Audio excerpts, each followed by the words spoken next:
Star Tamil செய்திகள். முதலில் தலைப்புச் செய்திகள்.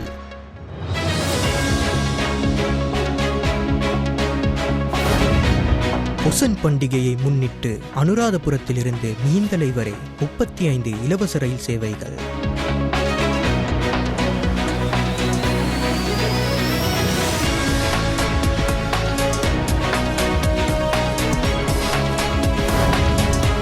அனுராதபுர சிறைச்சாலையின் கண்காணிப்பாளர் இன்று அனுராதபுர பிரதான நீதவான் முன்னிலையில் ஆஜர்.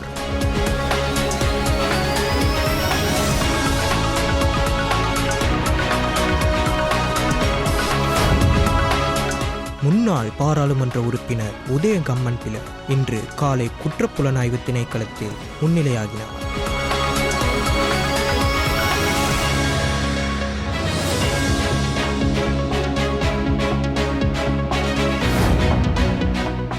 அரச கால்நடை வைத்தியர்கள் சங்கம் இன்று முதல் 24 மணி நேர அடையாள வேலை நிறுத்தத்தை முன்னெடுக்க முடிவு செய்துள்ளது.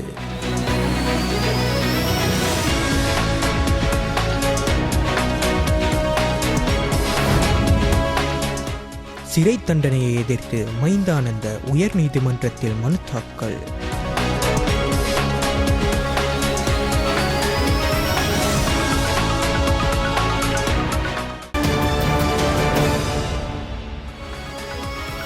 உள்நாட்டுச் செய்திகள். பொசன் பண்டிகையை முன்னிட்டு இன்று முதல் எதிர்வரும் 12ஆம் திகதி வரை கொழும்பு கோட்டையிலிருந்து அனுராதபுரத்திற்கு விசேட ரயில் சேவைகள் பல முன்னெடுக்கப்படும் என ரயில்வே திணைக்களம் தெரிவித்துள்ளது. இதற்கமைய 20 ரயில் சேவைகள் இடம்பெறவுள்ளன. அத்துடன் அனுராதபுரத்திலிருந்து மிகிந்தலை வரை 35 ரயில் சேவைகள் இடம்பெறும் என ரயில்வே பொது முகாமையாளர் தம்மிக ஜெயசுந்தர தெரிவித்துள்ளார். இந்த ரயில் சேவைகள் இலவசமாக முன்னெடுக்கப்படவுள்ளமை விசேட அம்சமாகும். இதேவேளை ஆரம்பமாகியுள்ள தேசிய பொசன் வாரம் எதிர்வரும் 13ஆம் திகதி வரை நடைமுறையில் இருக்கும். அதே நேரம் அனுராதபுரம் புனித பூமி மற்றும் மிகிந்தலை புனித பூமிக்குள் வாகன நிறுத்துமிடங்கள் நிறுவப்பட்டுள்ளன. மேலும் சாரதிகள் தங்கள் வாகனங்களை குறித்த இடங்களில் தரித்து வைக்குமாறு போலீசார் கேட்டுக் கொண்டுள்ளனர்.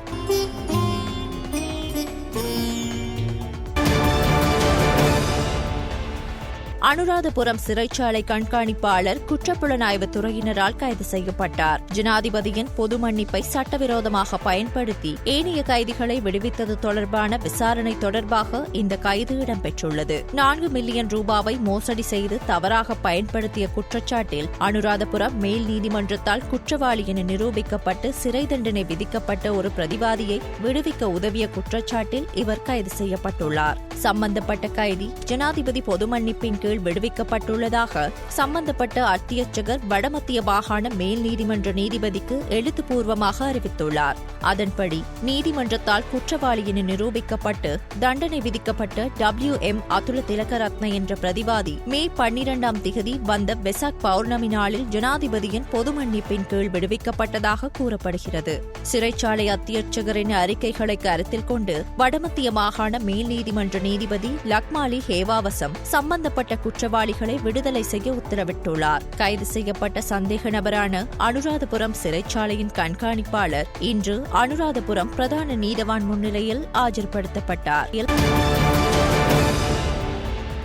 முன்னாள் பாராளுமன்ற உறுப்பினர் உதய கம்மன்பில இன்று காலை குற்றப்புலனாய்வு திணைக்களத்தில் முன்னிலையாகினார். சர்ச்சைக்குரிய 323 கொள்கலன் விடுவிப்பு சம்பவம் தொடர்பில் வாக்குமூலம் வழங்குவதற்காகவே அவர் இன்று குற்றப்புலனாய்வு திணைக்களத்தில் முன்னிலையாகினார். ஊடகங்களுக்கு கருத்து வெளியிட்ட உதய கம்மன்பில மேற்படி 323 கொள்கலன்களின் பட்டியல்களை பகிரங்கப்படுத்த எதிர்பார்ப்பதாக குறிப்பிட்டார். சம்பவம் தொடர்பான முடிவுகளை எடுத்த அதிகாரிகள் நாட்டை விட்டு வெளியேற முயற்சிப்பதாக தகவல்கள் இருப்பதாகவும் இது தொடர்பாக வெளிநாட்டு பயணத்தடையை விதிக்க குற்றப்புலனாய்வு திணைக்களத்திடம் கோரிக்கை விடுக்கவுள்ளதாகவும் தெரிவித்தார். தன்னிடம் உண்மையான சாட்சியங்கள் இருப்பதாகவும் ஆதாரங்கள் இல்லாமல் இதுபோன்ற குற்றச்சாட்டை ஒருபோதும் கூறமாட்டேன் என்றும் இந்த விடயத்தில் உடனடி விசாரணை நடத்தப்பட வேண்டும் என்றும் அவர் குறிப்பிட்டார்.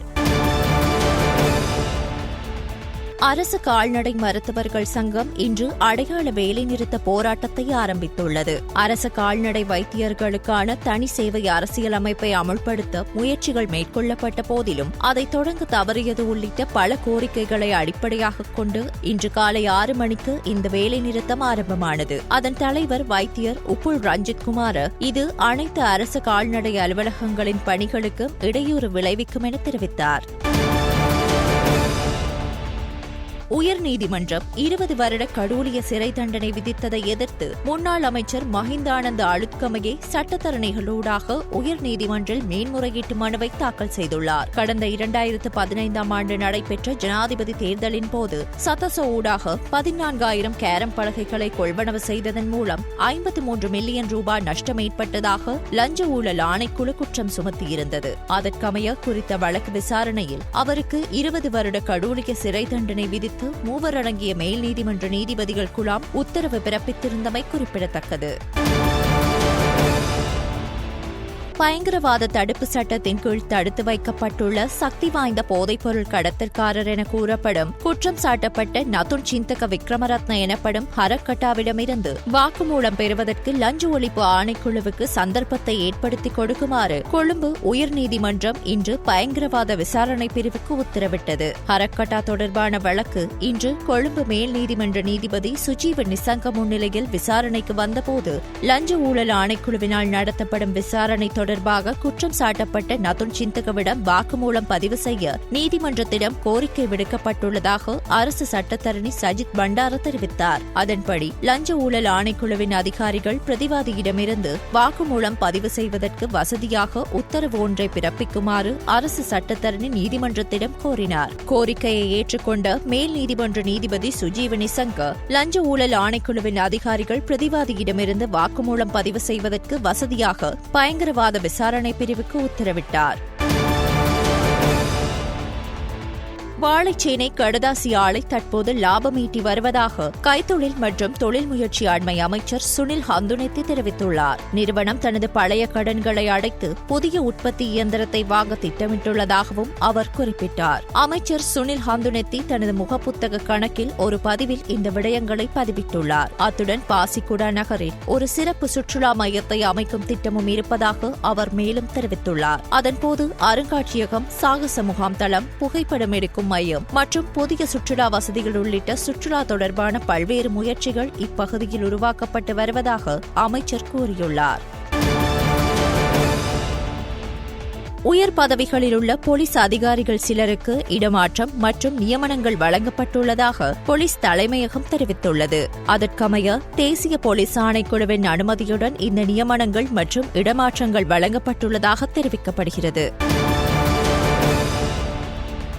சர்ச்சைக்குரிய கொள்கலன் விடுவிக்கப்பட்டமை தொடர்பான குற்றச்சாட்டுகள் குறித்து இலங்கை சுங்க திணைக்களம் விசேட ஊடகவியலாளர் சந்திப்பு ஒன்றை நடத்தியது. அங்கு கருத்து தெரிவித்த சுங்க ஊடக பேச்சாளரும் மேலதிக சுங்க பணிப்பாளர் நாயகமுமான சீவடி அருட்கொட குறித்த கொள்கலன்களில் சட்டவிரோதமான அல்லது சந்தேகத்திற்கிடமான எதுவும் கொண்டுவரப்படவில்லை என்று தெரிவித்தார். அந்த கொள்கலன்களை விடுவிப்பதற்கு முன்னர் இறக்குமதி ஆவணங்களில் உள்ள அனைத்து ஆவணங்களையும் பரிசோதித்து இந்த கொள்கலன்களை விடுவிக்க நடவடிக்கை எடுக்கப்பட்டதாகவும் சுங்க திணைக்களம் பின்பற்றிய நடைமுறைகளால் குறித்த கொள்கலன்களில் எந்தவொரு சட்டவிரோத பொருட்களும் இல்லை என தாங்கள் நம்புவதாகவும் மேலதிக சுங்க பணிப்பாளர் நாயகம் சீவடி அருட்கொட தெரிவித்தார்.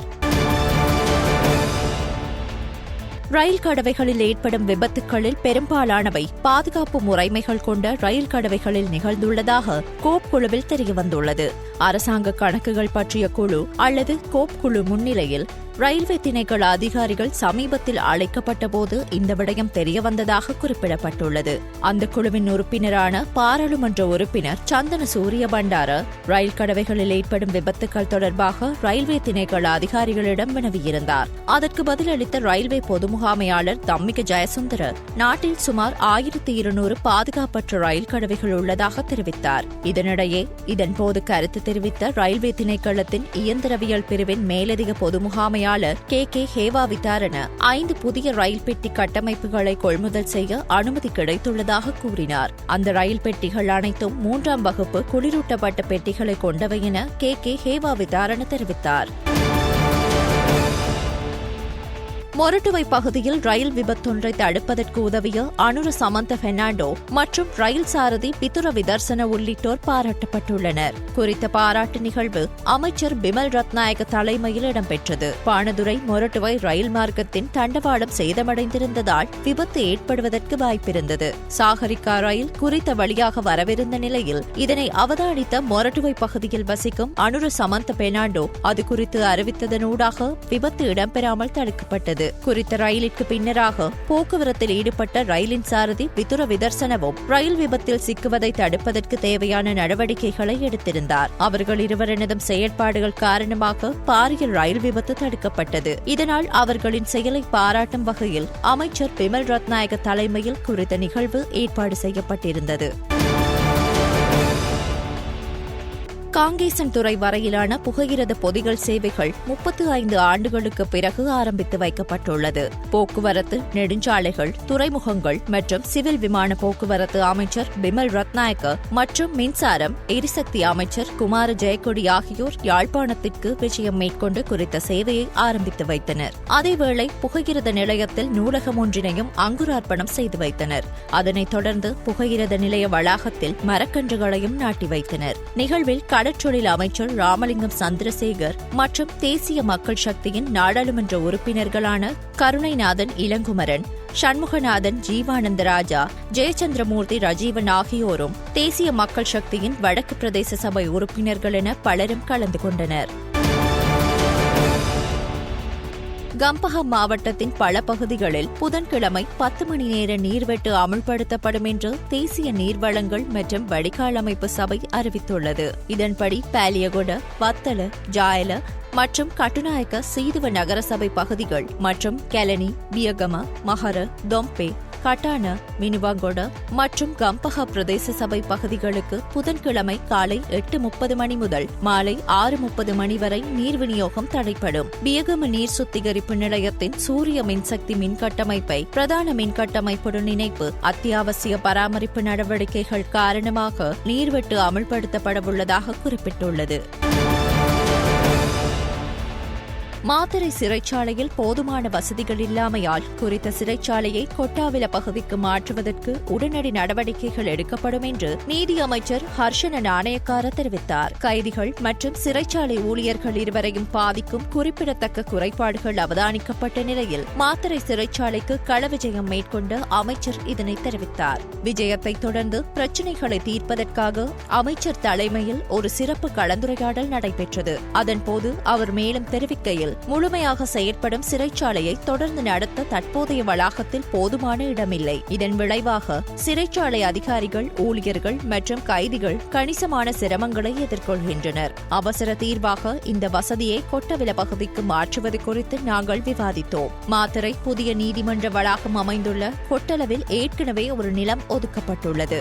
சமீபத்திய அமைதியின்மையின் போது மாத்தறை சிறைச்சாலைக்கு குறிப்பிடத்தக்க சேதம் ஏற்பட்டதாகவும் இந்த விஜயத்தின் போது அந்த நிலைமையும் மதிப்பாய்வு செய்யப்பட்டதாகவும் அவர் தெரிவித்தார்.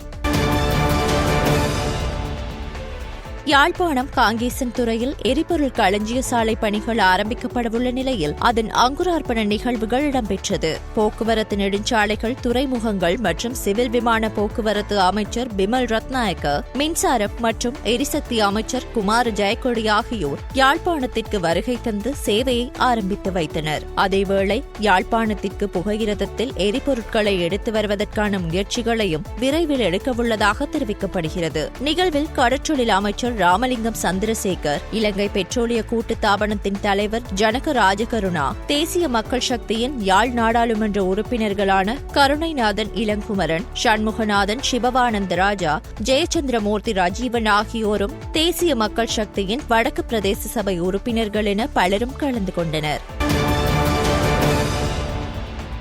பொலன்னறுவை அரளகம்பில பகுதியில் உள்ள பலாயில்ல ஏரியில் குளிக்க சென்ற 4 பேர் நீரில் மூழ்கி உயிரிழந்துள்ளதாக போலீசார் தெரிவித்துள்ளனர். அவர்கள் ரத்மலானை பகுதியைச் சேர்ந்தவர்கள் என அடையாளம் காணப்பட்டுள்ளதாக போலீசார் தெரிவித்தனர். சம்பவம் தொடர்பில் அரளகம்பில போலீசார் மேலதிக விசாரணைகளை மேற்கொண்டு வருகின்றனர்.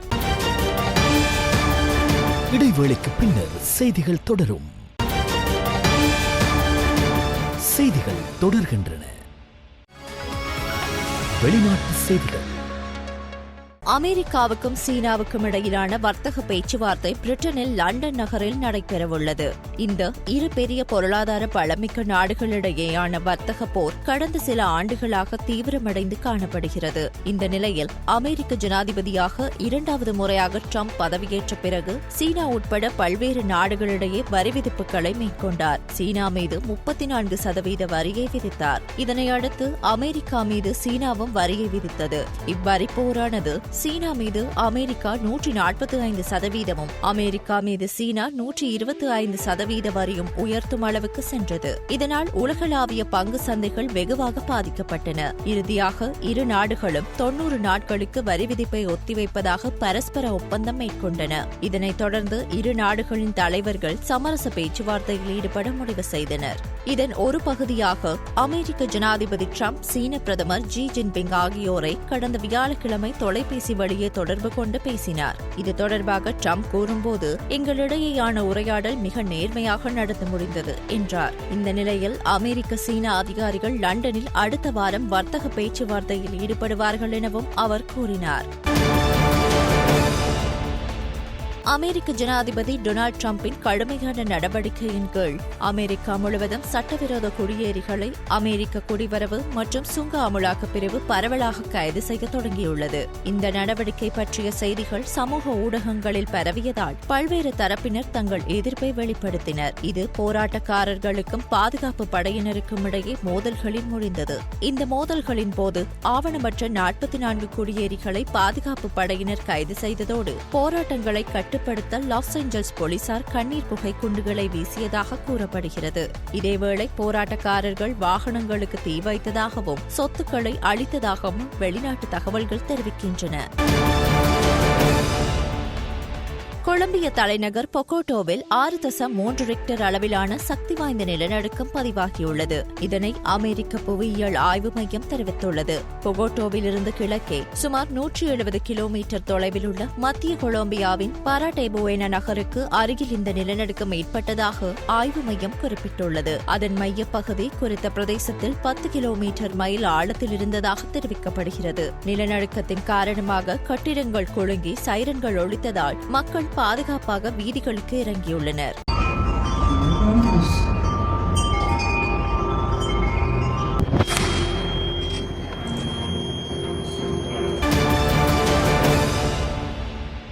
நாணயமாற்று வீதம்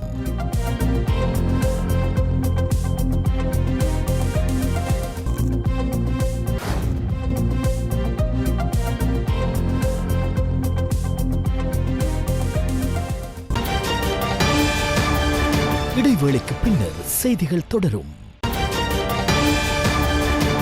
செய்திகள் தொடர்கின்றன. விளையாட்டு செய்திகள். தாய்வான் திறந்தவெளி மெய்வல்லுநர் சாம்பியன்ஷிப் தொடரில் நடைபெற்ற 100 மீட்டர் ஓட்ட போட்டியில் இலங்கை வீரர் சமோத் யோதசிங்க 3ஆம் இடத்தை பிடித்துள்ளதுடன் 100 மீட்டர் ஓட்ட போட்டியை 10.38 செகண்ட்களில் நிறைவு செய்து அவர் 3ஆம் இடத்தை பிடித்துள்ளார். இந்த சாம்பியன்ஷிப்பில் சமோத் யோதசிங்கவை தவிர லெசுது அர்த்தவித்து மற்றும் தில்ஹானி லேகம் ஆகியோரும் பங்கு பெற்றினர்.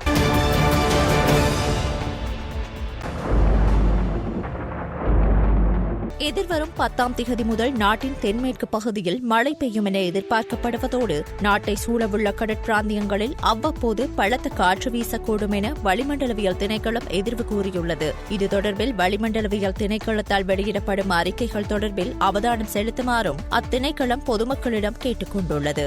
மேல் சப்ரகமுவ மற்றும் வடமேல் மாகாணங்களிலும் கண்டி, நுவரலியா, காலி மற்றும் மாத்தறை மாவட்டங்களிலும் இடைக்கிடையே மழை பெய்யக்கூடும் என தெரிவிக்கப்பட்டுள்ளது. வடக்கு மற்றும் ஊவா மாகாணங்களின் சில இடங்களில் மாலை அல்லது இரவில் மழை அல்லது இடியுடன் கூடிய மழை பெய்யக்கூடும். மத்திய மலைநாட்டின் மேற்கு சரிவுகளிலும் வடக்கு, வடமத்திய, வடமேல் மற்றும் தென் மாகாணங்களிலும் திருகோணமலை மாவட்டத்திலும் அவ்வப்போது மணிக்கு சுமார் 30 தொடக்கம் 40 கிலோமீட்டர் வேகத்தில் பலத்த காற்று வீசக்கூடும். இடியுடன் கூடிய மழை பெய்யும் வேளைகளில் அப்பிரதேசங்களில் தற்காலிகமாக பலத்த காற்று வீசக்கூடும். மின்னல் தாக்கங்களினால் ஏற்படக்கூடிய பாதிப்புகளை குறைத்துக் கொள்ள பொதுமக்கள் தேவையான முன்னெச்சரிக்கை நடவடிக்கைகளை எடுத்துக் கொள்ளுமாறு வளிமண்டலவியல் திணைக்களம் அறிவுறுத்தியுள்ளது.